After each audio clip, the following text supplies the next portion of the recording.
Today I would like to introduce Professor Nafis Haider from Patna, Bihar. He has been teaching organic chemistry for the last 35 years, and he is a very renowned person as far as especially for students who are preparing for IIT, JEE, medical and such other entrance exams.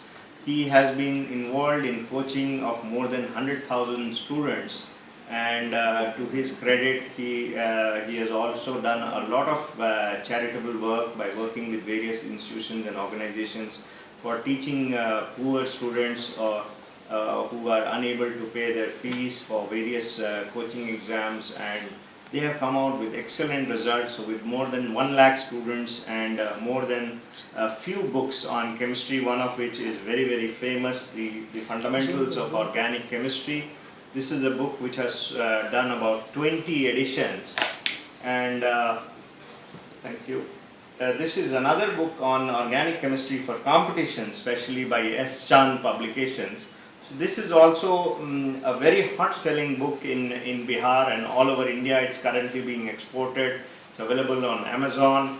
Now with all these, that's what we are looking at. With a person like him, he can really help students of who have done their +2 or who are preparing for these competitions and going forward. So I would like to welcome you for this sharing of knowledge with students all over the globe.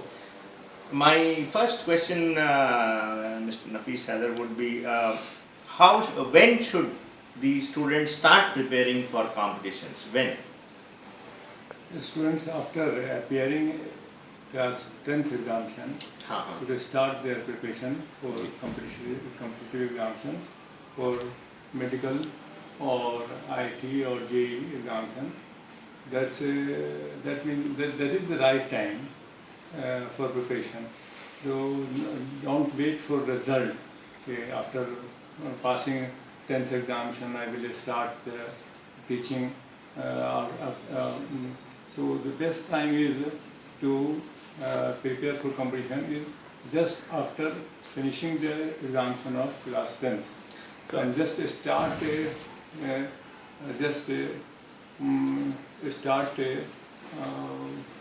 subject-wise studying like physics, chemistry and mathematics. Especially organic chemistry is very easy, and try to understand. Actually the competition is very easy, and it is a fun, like to learn organic chemistry. For competition, it is a student must be a conceptual studies. So just take one subject one by one, and in the span of 2 years, he may prepare for competitive exam. तो basically आप ये कहना चाह रहे हैं कि मैंने 10वीं क्लास के बाद ही immediately without waiting for the results, one should get into the competition mode and start preparing for the engineering exams. Chemistry, physics and maths are the key three subjects which are there, and organic chemistry has been your domain, of course. But all the 3 subjects one should 10वीं class के बाद ही शुरू कर देना चाहिए. दूसरा ये सवाल होगा कि जो प्रिपेयर जब हम करें IIT मेडिकल को, तो आपके बारे में सुनने में काफ़ी आया है कि आप काफ़ी कॉमन लाइफ एग्जाम्पल्स से लेकर के आप उन चीज़ों को, ऑर्गेनिक केमिस्ट्री के रिएक्शंस को, केमिस्ट्री के फार्मूलाज को, केमिस्ट्री के मैकेनिज़म्स को आप उस तरह से पढ़ा करके स्टूडेंट्स को काफ़ी easily and with in 10-15 days एक छोटा सा क्रैश कोर्स करके काफ़ी अच्छे नंबर लोग ले आते हैं. तो वो कैसे आप कर पाते हैं? एक्चुअली इसके लिए बेसिक कंसेप्ट होना चाहिए. ये नहीं कि आप तैयारी कर लिया और कुछ एग्जाम्पल को रख लिया और उससे चाहिए कि आप कंप्लीट कर जाइए. उससे आप 10th और 12th पास कर सकते हैं, 90% मार्क्स भी ला सकते हैं.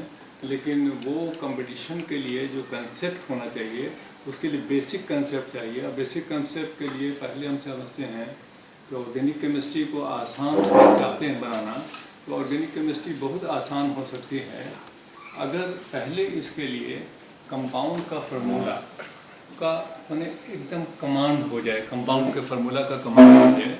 कंपाउंड का फार्मूला आप जब जानिएगा तो बहुत सा उसके बाद उसका nomenclature, IUPAC method of nomenclature पर कमांड कर लेना चाहिए। और अगर ये दो चीज़ कंसेप्ट क्लियर हो जाती है, जो बहुत सारे स्टूडेंट्स इसको कंसेप्ट को नहीं क्लियर कर पाते हैं और वो आगे चले आते हैं प्रिपरेशन ऑफ हाइड्रोकार्बन और डिहाइड कीटोन पर, वही गलत स्टेप होता है। ये दो कंसेप्ट ऐसा होना चाहिए कि इसका कोई भी सवाल कहीं से आए बन जाए, तब बहुत सारी जो प्रॉब्लम्स है या बहुत सारे ट्रिक्स है ऑर्गेनिक रिएक्शंस को या मैकेनिज्म को समझने के लिए। अब फॉर एग्जांपल अब हाइब्रिडाइजेशन की कंपाउंड का, किसी भी कंपाउंड का हाइब्रिडाइजेशन आप विद इन सेकंड बता सकते हैं, लेकिन अगर आपको 1,2-ब्यूटाडाइन लिखने ही नहीं आएगा तो उस ट्रिक को आप कैसे यूज़ कीजिएगा? तो उस ट्रिक को आप यूज़ नहीं कर सकते। इसके लिए formula of compound nomenclature, isomerism का कंसेप्ट बहुत आसान होना चाहिए। और अगर ये दो चीज़ आसान हो जाए तो आइसोमेरिज्म ऑटोमेटिकली आपको समझ में आएगा, रिएक्शन मैकेनिज्म आपको समझने में बहुत आसानी होगी और तब फिर किसी भी रिएक्शन को आसानी से आप समझ सकते हैं और फिर आपके लिए ऑर्गेनिक केमिस्ट्री काफ़ी आसान हो जाएगी। राइट। सो बेसिकली आप ये कहना चाह रहे हैं कि जो कॉन्सेप्ट है वो माने फार्मूले के बजाय रटने के सारी एग्जांपल या आंसर्स रटने का या क्वेश्चन रटने का जो एक पुराना सिस्टम चला आ रहा है, तो वो छोड़ करके हमें अपना बेसिक कॉन्सेप्ट अपना क्लियर करना चाहिए। और उसको अगर क्लियर हो जाए तो फिर total organic chemistry is only a child's play. That is with the way. For example, just one example जी हाँ, is in nomenclature. जी। In nomenclature, first considering the longest chain is main chain.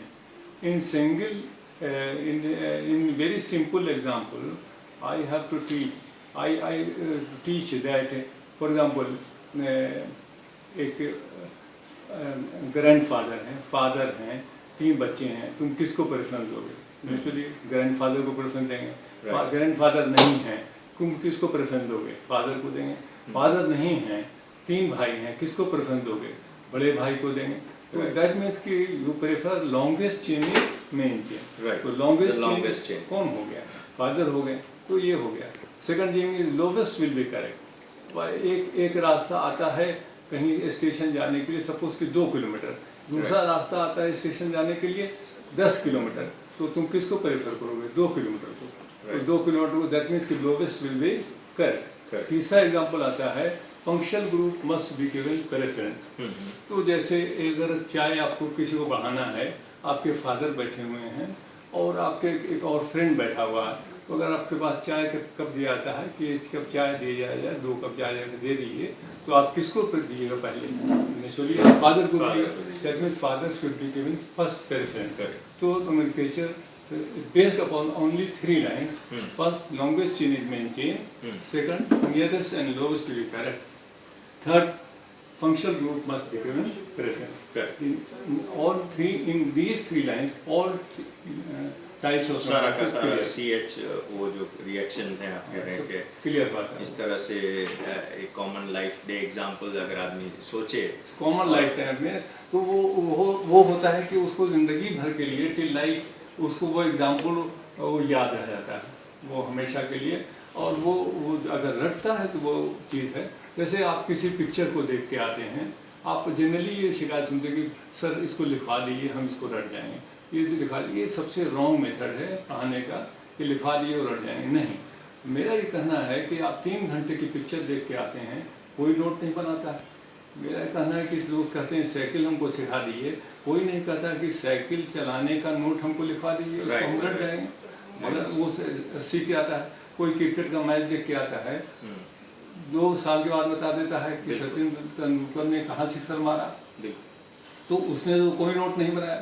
तो बेहतर तो Y for chemistry के note लिखा दिए, हम रट जाएंगे। केमिस्ट्री भी इस तरह से पढ़िए ऑर्गेनिक केमिस्ट्री को ऐसा कि जैसे जब भी पूछें तो आपको सोए हुए उठाया जाए, पूछे इसका रिएक्शन क्या होगा, आप बता दीजिए, तब जाके आपको कहा जाएगा कंसेप्ट आपका क्लियर होगा। आई अंडरस्टैंड, बिल्कुल सही बात है। स्टूडेंट्स को बजाय रटने के अगर इस तरह की वो कॉन्सेप्ट्स को समझ जाएं और इंटरेस्ट आ जाए उसमें लर्निंग में, and learning is made interesting rather than तो मज़ा भी ज़्यादा आएगा, स्टूडेंट्स को जल्दी समझ में भी आएगी, और जैसा आप कह रहे हैं कि ज़िंदगी भर याद रहेगा, and one will able to give the answer any time for a given problem. तो और दो तीन चीज़ें थी, क्योंकि आप एजुकेशन लाइन में हैं, तो apart from the books I understand आजकल काफ़ी सारे ये डिजिटल कम्युनिकेशन के भी हो गए हैं, तो आपने कभी वो अपना ECD या इस तरह की डिजिटल लर्निंग या जो पावर पॉइंट से होता है उस तरह की चीज़ें आपने सोची हैं उसके बारे में? हाँ, हम इस तरह की प्लानिंग कर रहे हैं, और हमारे एक समीला फिरोज़िया हुसैन जो फॉर्मर SP पौंडीचेरी थे और अभी टोटम इंटरनेशनल में हैं, और उन्होंने हमको इस तरफ थोड़ा एक्साइट किया है कि इस लाइन पे सोचें। और हम भी ये बात सोचते थे कि जब हम ये बोलते हैं कि तुम 3 घंटे की पिक्चर देख करके आते हो, और एक रिक्शा वाला भी चलाता है तो वो भी 3 घंटे की पिक्चर को पूरा सुनाने लगता है ऐसा, तो क्यों नहीं अगर इस टीचिंग को बोर्ड पर पढ़ाने के बदले में अगर उसको वीडियो फिल्म के द्वारा वीडियो CD के जरिए पढ़ाया जाए तो बहुत ही उनको आसान हुआ। या इंटरनेट से भी यहाँ से बैठे बैठे दिल्ली के स्टूडेंट्स या हैदराबाद के स्टूडेंट्स को पढ़ा सकते जो हैं। हम स्मॉल बैचेस के स्टूडेंट्स को जो फ़ायदा दे रहे हैं वो ज़्यादा से ज़्यादा लड़कों को फ़ायदा दे सकेंगे, गरीब स्टूडेंट्स को फ़ायदा दे सकेंगे। तो मेरी जो पढ़ाई है वो इसे हम समझते हैं कि इंशाल्लाह काफ़ी लोग को इसका फ़ायदा पहुंचेगा, और इस वजह से हम ये सोचते हैं कि वीडियो CD के ज़रिए भी लड़कों को फ़ायदा पहुंचाया जाए। बिल्कुल बिल्कुल, हम लोग इंतज़ार करेंगे आपके इंटरनेट क्लासेस की, जो जैसा आप कह रहे हैं कि you will be launching it very soon, and on behalf of all the students of chemistry, आपकी मदद की ज़रूरत है। all the students of chemistry, I would like to thank you for this brief introduction on organic chemistry, how to read it for competitive exams. Thank you very much. Thank you.